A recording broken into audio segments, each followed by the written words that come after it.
ফজরে যান নাই, আল্লাহ বলেছে ফেরেশতাদেরকে থাক, লিখিস না, জোহরে আসবে।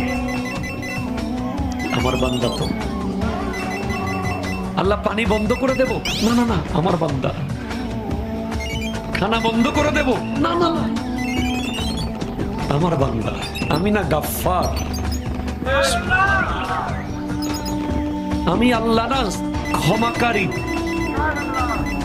আল্লাহ দোষগুলো দুনিয়াকে দেখাই দেব, না না না, আমি সত্তা। রহমতের চাদর দিয়ে ঢেকে রেখেছেন। আপনি জান নাই, আপনাকে হাইয়া আলাস সালাহ বলার পর আবার হাইয়া আলাল ফালাহ বলেছে। হাইয়া আলাস সালাহ বললে হতো, ফালাহ কেন বলল? আরে তোর লাভের জন্য আয়।